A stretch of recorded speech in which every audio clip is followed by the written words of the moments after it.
क्या होगा अगर हनुमान भगवान और ओडिन के बीच युद्ध हो जाए? कौन हारेगा और कौन जीतेगा, इसका निर्णय इस वीडियो को देखने के बाद ही करना।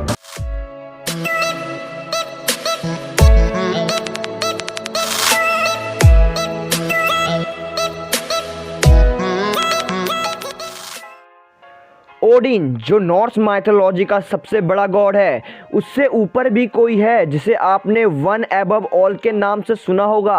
लेकिन वन एबव ऑल और हनुमान जी के बीच की फाइट हम अगली वीडियो में करेंगे। इस वीडियो में हम ओडिन और हनुमान जी के बारे में जानेंगे। अगर हम गौर से नॉर्स माइथोलॉजी को जानने की कोशिश करें तो हमें मार्वल की थॉर मूवी का ही ध्यान आता है। इस मूवी से पहले कुछ ही लोग होंगे जिन्होंने नॉर्स माइथोलॉजी का नाम सुना होगा। अगर नॉर्स माइथोलॉजी सच में है तो उनके गॉड्स की पावर का हमें अंदाजा होना चाहिए। जिस तरह से हिंदू माइथोलॉजी में धर्म की रक्षा करने के लिए गॉड्स आपस में लड़ जाते थे, फिर चाहे वो शिव भगवान हो या फिर विष्णु भगवान, वह जिसकी रक्षा का निर्णय ले लेते थे फिर उन्हें कोई भी छू भी नहीं सकता था। और उनकी फाइट से यह भी पता चलता था कि हु इज़ मोर पावरफुल। जैसे हनुमान भगवान और शिव भगवान के बीच में युद्ध हुआ और राम भगवान और हनुमान भगवान के बीच युद्ध हुआ, वैसे ही अगर ओडिन सच में है तो हमें यह भी पता होना चाहिए कि अगर ओडिन और हनुमान जी के बीच में युद्ध होता तो कौन जीतता, कौन ज़्यादा पावरफुल होता। तो यह सब पहले हम ओडिन की सुपर पावर को जानने के बाद ही करेंगे।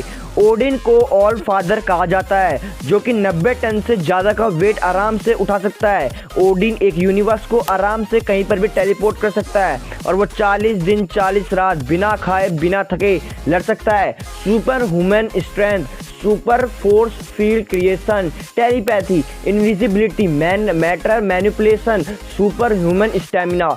और ओडिन की सबसे पावरफुल सुपर पावर है Odin force. Odin force Odin के पास पहले से नहीं थी। यह पावर उसको तब मिली जब उसके दो भाई बिली और बी की मौत हो गई। ओडिन और उसके दो भाई बिली और बी, जिन्होंने पोस्ट यामिर हराने के बाद फायर डीमन शटर को भी चैलेंज कर दिया था, क्योंकि शटर फ्यूचर में 9 रैम्स को डिस्ट्रॉय करने वाला था। पर जब ये बात ओडिन को पता चली तो ओडिन ने सर्टर से पूछा कि तुम ऐसा करोगे, तो सर्टर ने ओडिन से कहा कि वो ऐसा जरूर करेगा। सर्टर ने ओडिन के दोनों भाइयों को मार दिया। ओडिन के दोनों भाइयों की पावर कंबाइन होकर ओडिन को मिली, जिसे ओडिन फोर्स कहते हैं। इस पावर से ओडिन कॉस्मिक एनर्जी को मैनिपुलेट कर सकता है और वो किसी को भी जिंदा कर सकता है। यह बात बिल्कुल ही फेक लगती है मुझे, क्योंकि रैग्नारॉक के समय जो ओडिन मर गया तो कैसे मर गया जब वो किसी को जिंदा कर सकता है। चलो छोड़ो, अगर ओडिन अपने आप को जिंदा नहीं कर सकता तो अपनी पत्नी फिरर को भी जिंदा कर सकता था, पर उसने उसको भी जिंदा नहीं कर पाया। विकिपीडिया में यह मुझे लगता है ये बात बिल्कुल ही फेक है। आपको इस बारे में क्या लगता है जरूर बताना। और ओडिन अपने साइज को छोटा या बड़ा भी कर सकता है अपने हिसाब से, और वो एनर्जी को ओडिन फोर्स की एनर्जी को यूज करने के बाद उसे ओडिन स्लीक में जाना पड़ता है। यह थी ओडिन की सुपर पावर। अगर हम हिंदू माइथोलॉजी में भगवान हनुमान की बात करें तो आपको ये सुनकर शौक लगेगा कि ओडिन एक गॉड था जबकि हनुमान भगवान गॉड नहीं थे। अगर आप गॉड की मीनिंग को जानने की कोशिश करेंगे तो गॉड का मतलब होता है देवता, और हनुमान जी को हिंदू माइथोलॉजी में एक भगवान माना गया है और भगवान की गॉड के साथ कोई कंपैरिजन नहीं है। फिर भी अगर हम हनुमान जी की सुपर पावर को जानेंगे तो उनकी शक्ति का सिर्फ 10वां भाग के बारे में ही जान पाएंगे, जो कि रामायण के समय जब बाली और हनुमान के बीच युद्ध हुआ था वहां से पता चलती है। अगर आप जानते हैं कि हनुमान भगवान और राम भगवान में से ज्यादा पावरफुल कौन है तो आप इस वीडियो की बातों को आराम से समझ पाएंगे। लेकिन अगर आप नहीं जानते हैं तो आई बटन में या फिर डिस्क्रिप्शन में दी गई लिंक में जाकर आप उस वीडियो को देख सकते हैं। और जिसके मन में ये बात है कि दो भगवान की सुपर पावर को कंपेयर करना पाप है, तो आप ये गलत सोच रहे हैं। आप तो ये जानते ही होंगे कि गणेश भगवान को सबसे पहले पूजा जाता है, तो यह दर्शाता है कि गणेश भगवान सबसे ऊपर है। और इस बात से किसी भगवान को परेशानी नहीं है तो हमको क्यों होती है।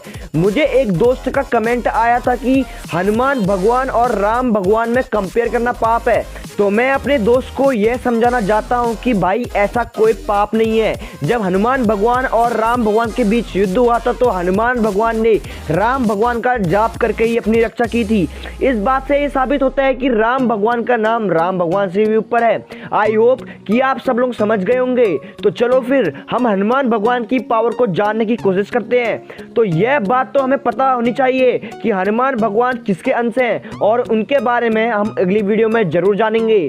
तो जब हनुमान भगवान का जन्म हुआ था तो वो जन्म से ही इंद्र भगवान के वाहन ऐरावत की पावर के 100 गुनी ताकत के थे और पवन पुत्र होने के कारण वो हवा में उड़ सकते थे। वो अपने मन अनुसार छोटा या बड़ा हो सकते थे। अपने पर तापमान का कोई प्रभाव नहीं था और वो हीरे से भी ज्यादा मजबूत थे और वो गामा रेस की स्पीड के जितने तेज थे। अगर आप साइंस के स्टूडेंट हैं तो आप तो जानते होंगे कि गामा रेस सबसे ज्यादा स्पीड वाली रेस होती है। लेकिन जब सूर्य भगवान को आम का फल समझ के हनुमान जी ने उन्हें निगल लिया था, के राजा इंद्र ने उन्हें कोई विशाल राक्षस समझ के उन पर वज्र का प्रहार कर दिया और हनुमान भगवान बेहोश हो गए। तभी जब ये बात वायुदेव को पता चली तो उन्होंने सारी हवा बंद कर दी और हवा बंद होने के कारण सारे जीव तड़पने लग गए। सभी जीवों को तड़पता देख सारे भगवान सारे देवता वहां आए और हनुमान जी को होश में लाए और हनुमान जी को असीम शक्तियां प्रदान की। इस घटना के बाद हनुमान जी के पास असीम शक्तियां थी और शक्तियां होने के कारण हनुमान जी बहुत ही ज्यादा शरारती हो गए थे। जिस प्रकार राक्षस के पास शक्तियां आने से वो बहुत ज्यादा तबाही मचा देता है, उसी प्रकार हनुमान जी के पास शक्तियां होने से वो ऋषियों को परेशान करने लगे। और एक बार वो एक ऋषि बहुत ही बड़ी तपस्या कर रहे थे तो हनुमान जी ने उनकी तपस्या को भंग कर दिया। तपस्या भंग होने के कारण ऋषि ने क्रोध में आकर हनुमान जी को श्राप दे दिया। लेकिन हनुमान जी को बहुत बड़े बड़े काम करने थे। तभी वहाँ वायुदेव पहुँचते और ऋषि को ये सारी बातें बताते और ऋषि से प्रार्थना करते कि वो अपना श्राप वापस ले लें।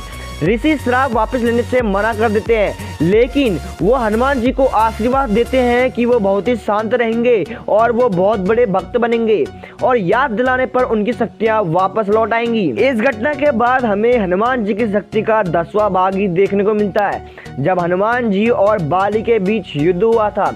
अगर आप जानना चाहते हैं कि बाली और हनुमान जी के बीच युद्ध कैसे हुआ था, बाली अपने से लड़ाई करने वाले की आदि शक्ति को छीन लेता था, इसके बावजूद भी हनुमान जी के साथ लड़ने के बाद वो वहां से क्यों भाग गया, आई बटन पर या फिर डिस्क्रिप्शन में मैंने लिंक दे रखी है, आप वहां से इस वीडियो को देख सकते हैं। क्या हनुमान भगवान की शक्ति का 10वां भाग ही ओडिन के हराने के लिए काफी होगा?